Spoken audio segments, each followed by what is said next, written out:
अपना स्वर चल रहा है, आपको पता है। और स्वर में अपन वर्ण देख चुके हैं, वर्ण क्या होता है। वर्ण में से अपन ने भूत को भी निकाला है, निकाला ना भाई। फिर अपन ने देखा कि वर्ण के बाद क्या पढ़ा अपन ने, ध्वनि। क्या पढ़ ली भाई साहब, ध्वनि। ध्वनि के बाद अपन ने समूह भी देख लिया, और समूह के बाद समुदाय भी देख लिया, समुदाय भी देख लिया। अपन ये देख रहे थे अभी कि यदि उच्चारण के आधार पर देखें तो कितने स्वर हैं, 10 स्वर है, ध्यान रखना। और लेखन के आधार पर कितने हैं, 13। यदि टोटल बोले तो 13 है। बट ये स्वर में भी, जैसे अपने गांव में भी, अपने मोहल्ले में भी अपन की किसी से बुराई होती है, ऐसे ही बुराई यहाँ पर स्वर में भी है, ध्यान रखना।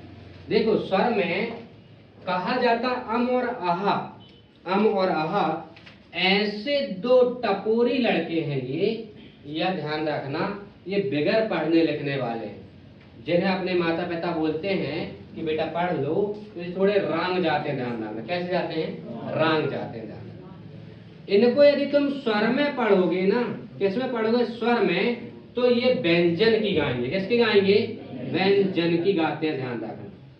यदि स्वर में पढ़ोगे तो व्यंजन के गुण बताते हैं, और व्यंजन में पढ़ोगे तो किसके गुण गाते हैं, स्वर के गुण गाते हैं। समझ गए।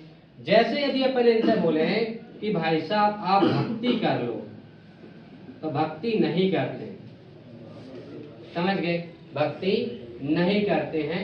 ये बड़े मंदिर जाते, ध्यान रखना। कौन से मंदिर जाते हैं, बड़े मंदिर 6 बजे के बाद, समझे। बट अपन देखें स्वर में ही एक शब्द ऐसा है, रा ऋषि को, रा ऋषि को है।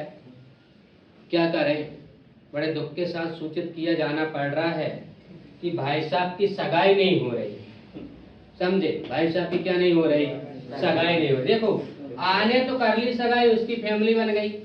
इने भी कर ली सगाई, बड़ी ई मिल गई उसे। उल्लू ने भी कर ली, देख लो उल्लू जैसे लोग भी कर ले रहा सगाई, शादी भी हो जा रही होगी, समझे कि नहीं। ए की भी हो जा रही, जो जिंदगी में ए कर रहा उसकी भी हो जा रही, ध्यान रखना। ओ की भी हो गई। बट देखो अम और आह की भी शादी हो गई, बट रा ऋषि को लड़की नहीं मिल रही। इसलिए कहा जाता है रा ऋषि को स्वर से अलग रखा गया है। रा ऋषि की गिनती स्वर में नहीं होती है, रा ऋषि की गिनती होती है व्यंजन में। किसमें होती है, व्यंजन में। जैसे मान लो अपन कहीं जा रहे हैं, मान लो घूमने के लिए, समझे, कहीं ट्रेवल्स पे जा रहे हैं अपन घूमने के लिए, तो वहां पर शर्त रखी गई कि भाई साहब वही व्यक्ति जा सकता घूमने जिसकी शादी हो चुकी है, जिसकी शादी हो चुकी है। तो देखो ये सब जोड़ा के साथ है, फैमिली के साथ। ये जोड़ा के साथ है क्या, नहीं है, जोड़ा के साथ है क्या, नहीं। तो रा ऋषि को जो है वो घूमने नहीं जा सकता, क्योंकि वो अकेला है। और रा ऋषि को देखो व्यंजन में क्यों रखा जाता है, जब इसे लिखेंगे तो री में छुट्टी की मात्रा लगती है, समझी। ये रा में कैसी लगती है, छुट्टी की मात्रा लगती है, इसीलिए इसको व्यंजन में गिना जाता है। किस में गिना जाता है, वो व्यंजन में। स्वर है बट किस में गिन रहे हैं अपन, व्यंजन में, क्योंकि व्यवहार नहीं है ना, सगाई नहीं हो पा रही भाई साहब की। अब अपन देखेंगे स्वरों को 7 भागों में बांटा है। कितने भागों में, 7 भागों में बांटा गया। यदि अपन देखें, अब यदि बातें करें, स्वरों को कितने भागों में बांटा है, 7 भागों में, ध्यान रखना। स्वरों को 7 भागों में बांटा गया है। 7 समुंदर तेरे पार पार और 7 फेरे, ध्यान रखना। और इधर भी 7 का ध्यान रखा गया है। अब देखो 7 वर्गों में स्वर को बांटा गया है, ध्यान रखना। कितने वर्गों में बांटा, 7 वर्गों में। पहला वर्ग यदि अपन देखें तो मात्रा व उच्चारण, मात्रा व उच्चारण के आधार पर ध्यान रखना, समझ गए। दूसरी बातें करें अपन मुख के आधार पर। किसके आधार पर, मुख द्वार के आधार पर, मुख द्वार के आधार पर, मुख द्वार के आधार पर। तीसरा अपन देखें तो जीभ के आधार पर। तीसरा यदि अपन देखें तो जीभ के आधार पर। चौथा यदि अपन देखें तो ओंठों के आधार पर, किसके आधार पर? ओंठों के आधार पर। किसके आधार पर भाई साहब? ओंठों के आधार पर।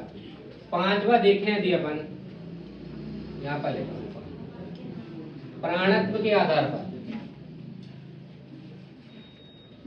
आगे पीछे लिख लो कोई बात नहीं। प्राणत्व के आधार पर।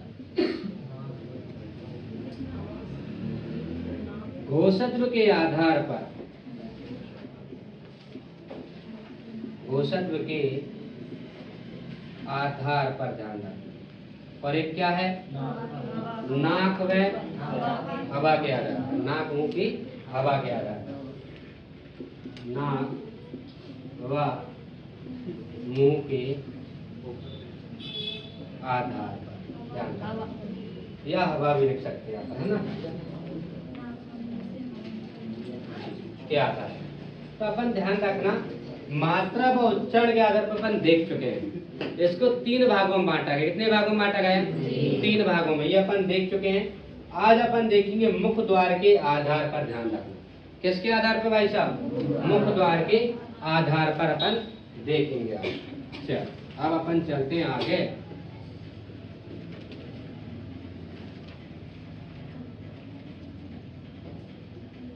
किसके आधार पर देखेंगे अपन? मुख द्वार के आधार का ध्यान रखें। अब अपन देखेंगे मुख द्वार के आधार पर या मुख विवर के आधार पर। मुख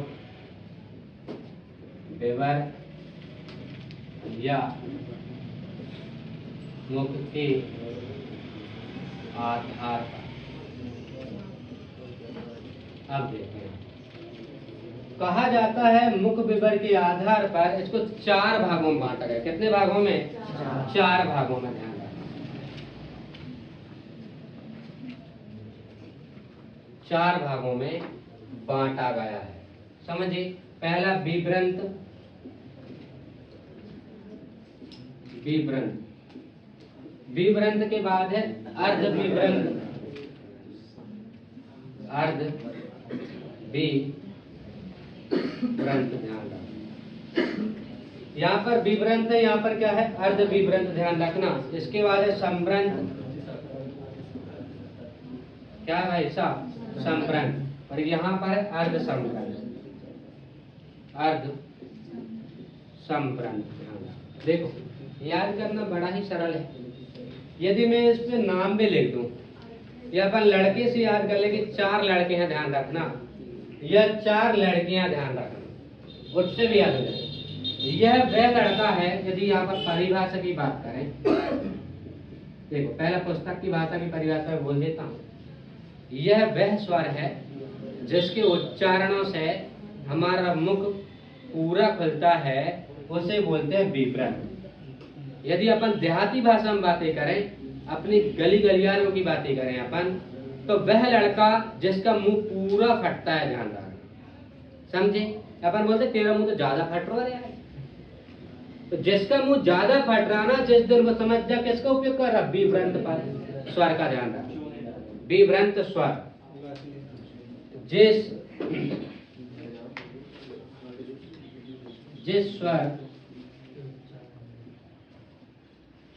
स्वर के उच्चारण में, स्वर के उच्चारण में पूरा मुंह खुलता है, मुंह खुलता है, उसे क्या कहते हैं? विवृंत स्वर। क्या कहते हैं? विवृंत स्वर। ध्यान रखना। और विवृंत स्वर ओनली फॉर एक ही वर्ण है, ध्यान रखना, वो है आ। समझ गए? ये है बड़ा आ। समझ गए? विवृंत क्या है? ओनली एक ही वर्ण है, वो है आपका आ। यदि अर्ध विवृंत की बातें करें, तो वह स्वर जिसके उच्चारण से हमारा मुख जो है वो आधा खुलता है। कितना खुलता है? आधा खुलता है, उसे बोलते अर्ध विवृंत। यदि परिभाषा की बातें करें, जिस स्वर के उच्चारण से, पाते नहीं भाई साहब, उच्चारण से आधा मुख खुलता है, उसे हम क्या कहते हैं? उसे हम क्या कहते हैं भाई? अर्ध विवरण।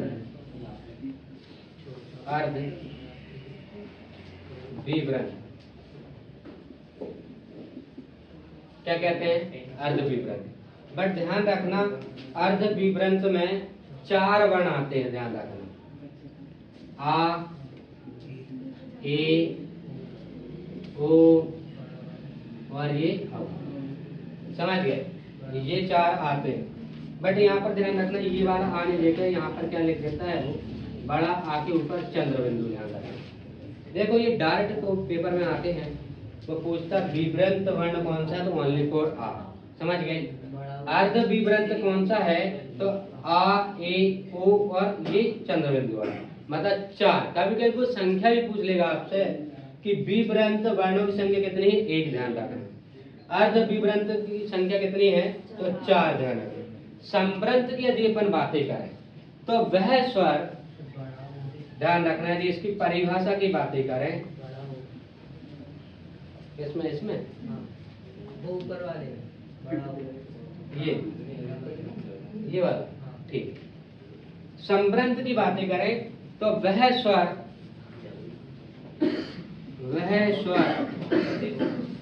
जिसके उच्चारण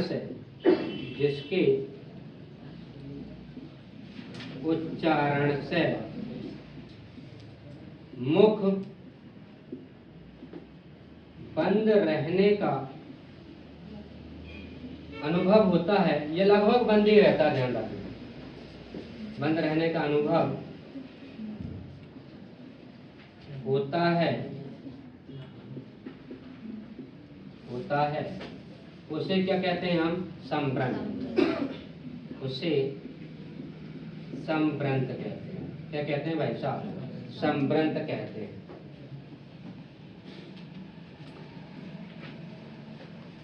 देखो संवृंत वह है, अपन यदि अपनी भाषा में बोले जो गूंगे टाइप के आदमी, जो मन ही मन में बोल रहे। चुगली हो गया ना, चुगली में होंठ भी नहीं देख सकता कि हिल रहा है होंठ, समझे? ये चुगली टाइप के हैं, जैसे एक महिला दूसरी महिला चुगली करती ना, बहुत कम डेसिबल पर हो जाती चुगली। तो ध्यान रखना, वह स्वर जिसके उच्चारण से मुख बंद होता है या बंद रहता है या बंद होने का अभाव होता है, मतलब कि एहसास होता है, उसे अपन क्या कहते हैं? संवृंत कहते हैं। क्या कहते हैं भाई साहब? संवृंत। अब यदि अपन संवृंत की बातें करें तो यहाँ पर 4 वर्ण है। ई, बड़ी ई, यहाँ तक दिख रहा, बड़ी ई, समझ गए भाई? दिख रहा ना, ई, बड़ी ई, और यहाँ पर ऊ और बड़ा ऊ। ये है भाई साहब आपके संवृंत। संवृंत की संख्या भी 4 है, ध्यान रखना। कितनी भाई साहब? 4। देखो यहाँ पर अपन एक बार रिपीट करते हैं। विवृंत वह लड़का है जिसका मुंह पूरा फटता है, वह लड़का है। तो अपन बोले तेरा मुंह तो बहुत फट रहा है यार, समझे ना?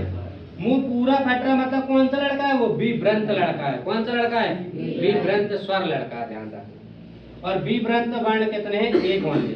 कितने हैं भाई साहब? 1। अर्ध विवृंत जिसका आधा मुंह खोले। कैसा मुंह खोले भाई साहब? आधा।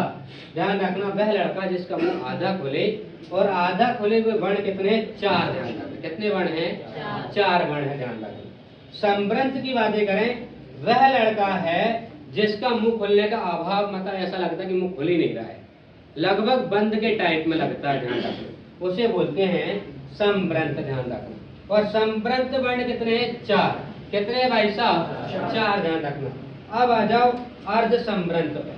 अब देखो, यदि इसकी परिभाषा अपन देखें, परी की भाषा देखें यदि अपन, है ना भाई साहब, परी की भाषा देखना पड़ता है।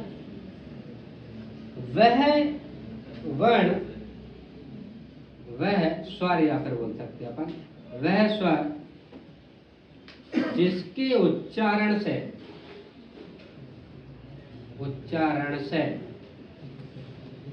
आधा मुंह खुले,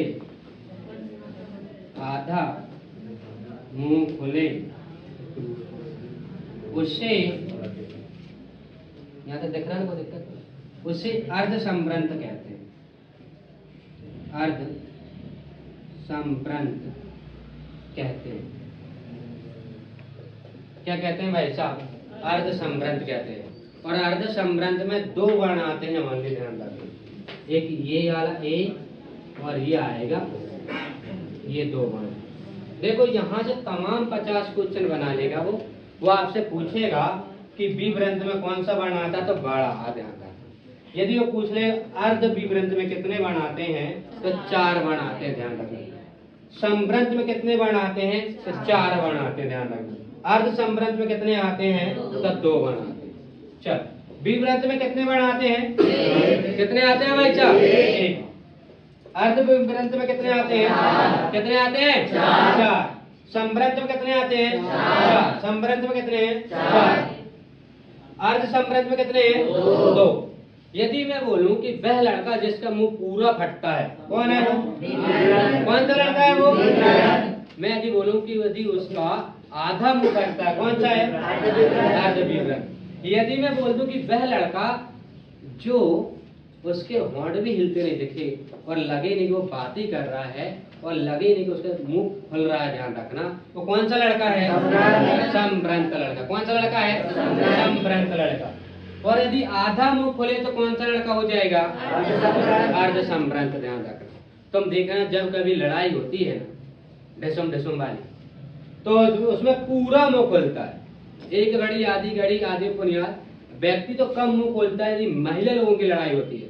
फिर देखना लड़ाई के समय, महिला की लड़ाई के समय मुख खुला है यदि पूरा, तो कौन सा विभ्रंत है? कौन सा है? विभ्रंत, ध्यान रखना। यदि आधा मुंह खुला तो कौन सा है? अर्ध संभ्रंत। और यदि खुला ही नहीं है, संभ्रंत। ये उस समय का है जब खास मेहमान घर पे आते हैं सगाई के टाइम पे, जब बिल्कुल विभ्रंत संभ्रंत जैसा मुंह खुलता है। सोच समझ के बोलना, हिसाब से बोलना, नाक तोल के बोलना, ध्यान रखना, नाक तोल के बोलना। उस समय होता है संभ्रंत। नए मेहमान जिस दिन आते सगाई वाले, उस दिन मुंह खुलता है संभ्रंत वाला। बट ध्यान रखना, जैसे ही सगाई वाले गए गेट से बाहर, कौन सा मुंह खुल जाएगा? अर्ध संभ्रंत। आधा मुंह खुल जाता है। कितना मुंह खुल जाता है? आधा। तो विभ्रंत में कितने वर्ण हैं? अरे कितने हैं? 1। अर्ध विभ्रंत में कितने हैं? 4। अरे कितने हैं? 4। संभ्रंत में कितने हैं? 4। अरे कितने हैं भाई साहब? 4। अर्ध संभ्रंत में कितने हैं? 2। चल, इससे आगे चलते हैं अब अपन देखेंगे जीभ के आधार पर। ये किसके आधार पर देखा अपन ने? मुख विभाग या मुख के आधार पर। अब अपन देखेंगे जीभ के आधार पर। होगा याद?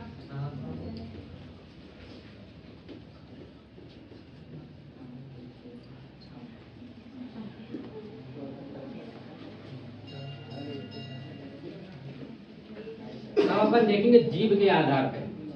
किसके आधार पे भाई साहब? जीभ के आधार पे देखेंगे। अब आप जीभ लपलपाई एल्कल लीवर आपको पता है ना?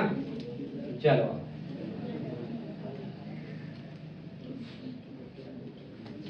यह या जीभ के आधार।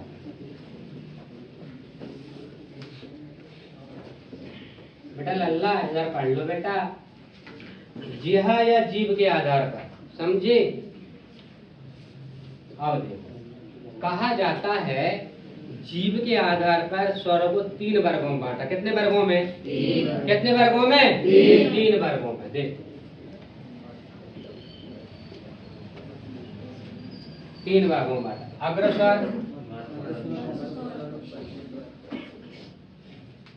मध्य स्वर और पश्च स्वर।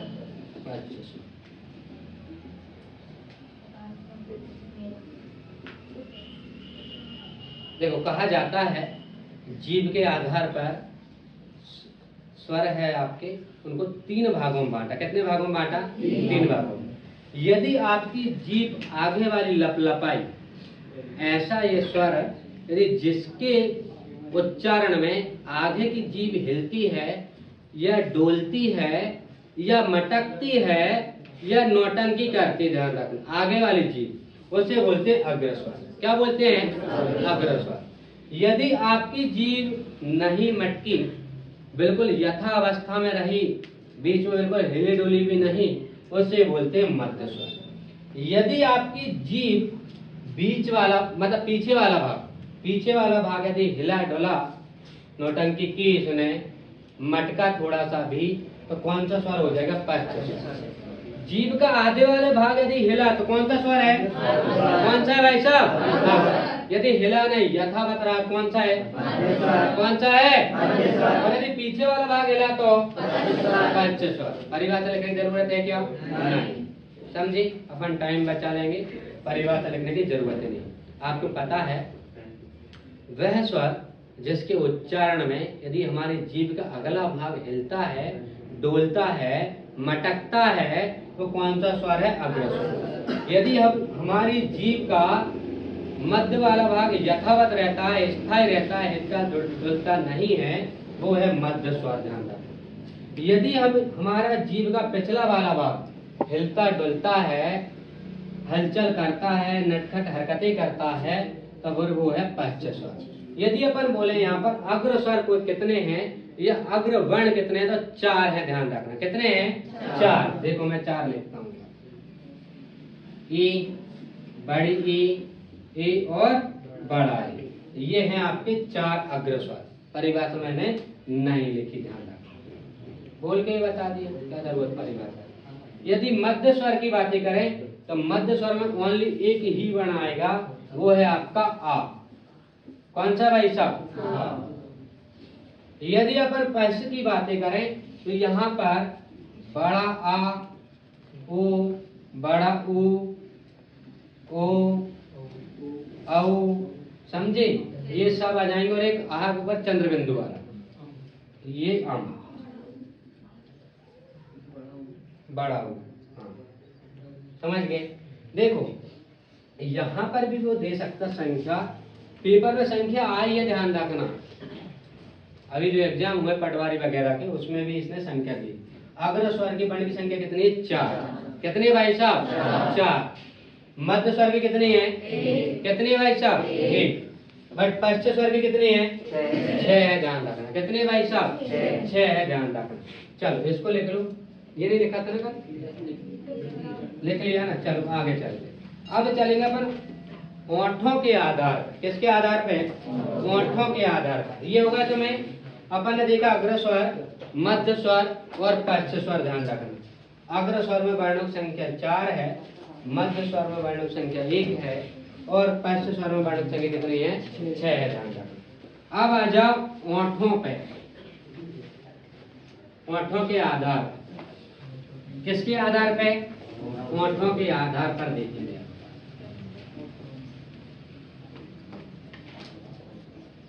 कुछ नहीं छोड़ेंगे हिंदी में, एक क्वेश्चन भी बाहर नहीं जाएगा, ऐसा पढ़ेंगे अपन कि एक क्वेश्चन भी बाहर ना जाए। ओंठों के आधार पर। किसके आधार पर? ओंठों के आधार पर। ओंठों के आधार पर ध्यान रखना। अब देखो इसके 2 भाग हैं ओंठों के आधार पर। कितने भाग हैं भाई साहब? 2 भाग हैं यहाँ पर। तो वो नींद आ रही क्या? सोना मत भैया। हाँ, ये पेपर है। ओंठों के आधार पर 2 भाग है इसके, समझ गए? आवृतमुखी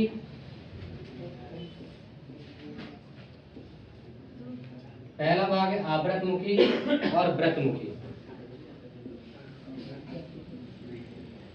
उसके नाम, उस नाम से समझ में आ रहा है। व्रत मतलब होता है गोलाकार। व्रत मतलब क्या होता है? गोलाकार। देखो यदि मैं इसकी परिभाषा बोलूं, परिभाषा बड़ी ही सरल है।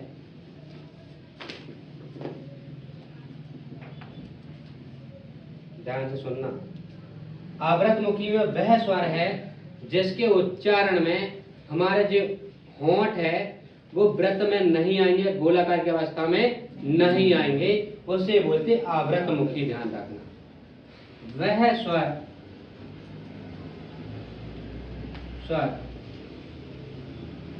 जिसके उच्चारण में हमारा मुख या हमारा हमारे होंठ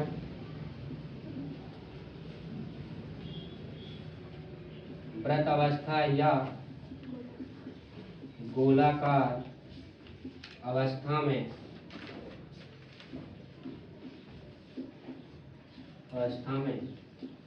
नहीं आते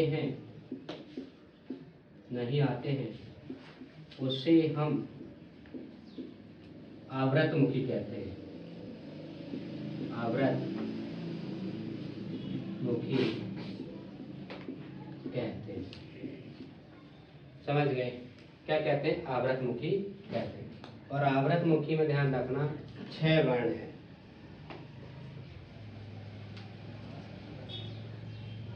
आ, बड़ा आ, ई, बड़ी ई, ए और ए बड़ा, ये 6 वर्ण आते हैं, ध्यान रखना।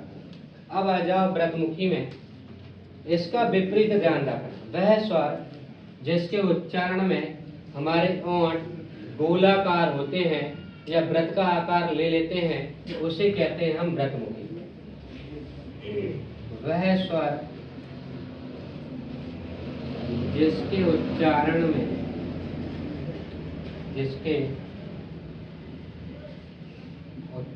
में हमारे होंठ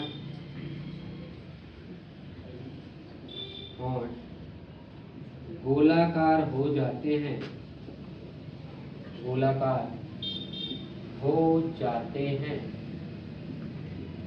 उसे हम व्रतमुखी कहते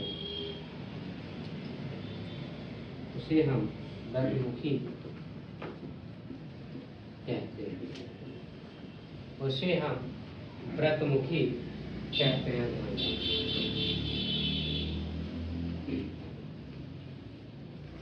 ओ बड़ा ओ, देखो आप बोलने से ही समझ में आ जाएगा।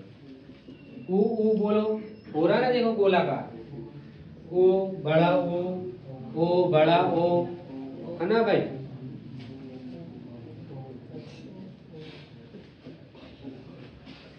और यहाँ पर आ, ये इतने वर्ण हैं। ये तो हमारे होंठों के आधार पर हो गए, ध्यान रखना। देख लिया? देखो सीधी सी बात है, व्रत मतलब होता है गोला, सर्कल होता है। सीधी सी बात है, व्रत यदि मान लो आपका चेहरा मुख जो गोलाकार यदि हुआ उस स्वर को लेने में या उच्चारण करने में, तो वो कौन सा हो जाएगा? व्रतमुखी। जिसमें आपका मुख व्रत ना हो, गोला ना हो, वो कहलाएगा आवृतमुखी। क्या कहलाएगा? आवृतमुखी। समझे कि नहीं समझे? वह स्वर जिसके उच्चारण में हमारा मुख गोला हो जाए उसे बोलते हैं अपन व्रतमुखी। और वह स्वर जिसके उच्चारण हमारा मुख गोलाकार ना हो उसे क्या कहते हैं? आवृतमुखी कहते हैं। रटना में देखो यहीं से समझ में आ जाएगा, व्रत और आवृत। बट ध्यान रखना, आवृतमुखी में कितने वर्ण हैं? कितने हैं? 6। और व्रतमुखी में कितने हैं? 5। ध्यान रखना, ये क्वेश्चन आते हैं डायरेक्ट। चले आगे। अब देखते हैं हवा के नाक के मुंह के आधार पर। हवा नाक मुंह के आधार पर ध्यान रखना।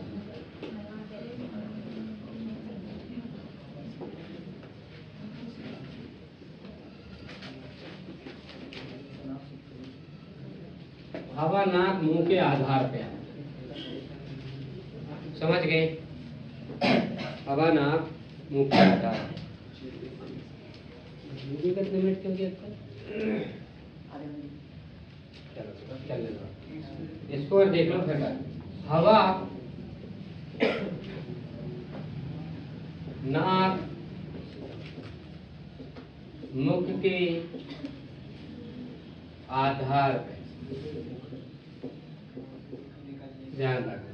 हवा नाक मुख के आधार पर ध्यान रखना। कहा जाता है हवा नाक मुख के आधार पे भी 2 भागों में बांटा गया है। कितने भागों में? 2 भागों में। ध्यान रखना, 2 भागों में बांटा गया है, अनुनासिक और नासिक।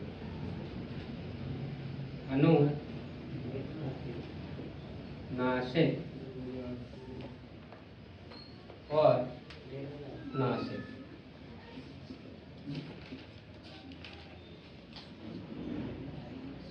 अनुनासिक या नासिक, है ना भाई, या निर्नुनासिक भी बोल सकते हैं इसे, निर्नुनासिक, इसे बोल सकते हैं अपन निर्नुनासिक, निर्नुनासिक।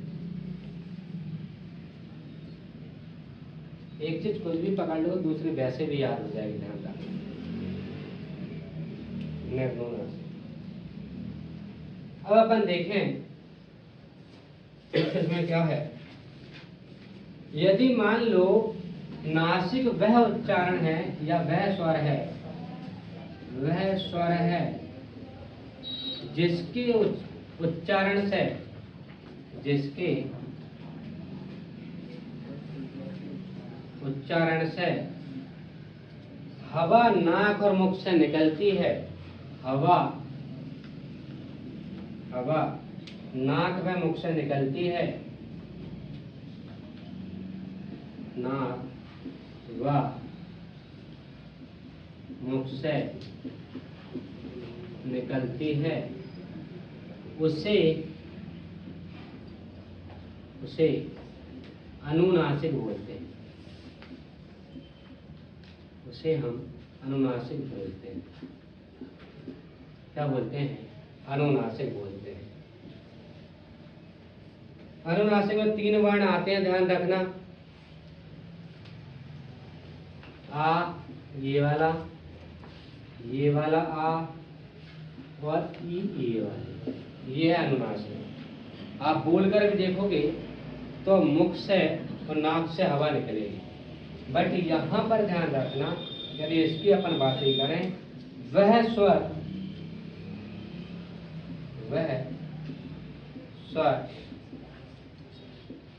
जिसके उच्चारण में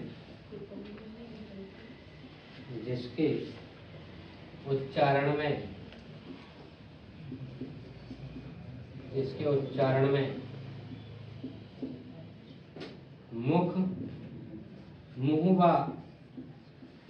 नाक से हवा नहीं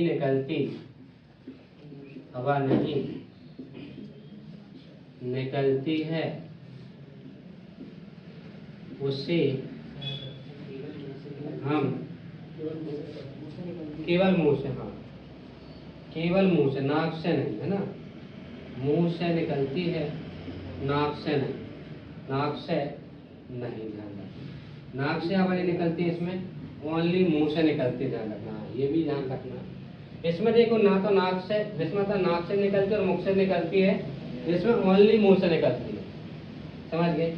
उसे हम निर्नुनासिक बोलते हैं, निर्नुनासिक बोलते हैं, निर्नुनासिक बोलते हैं।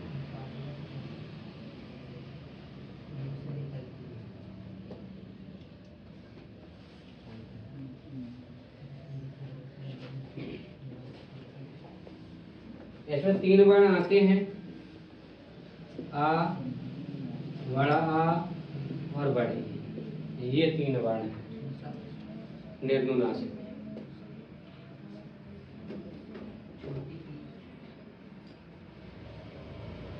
लिख लो।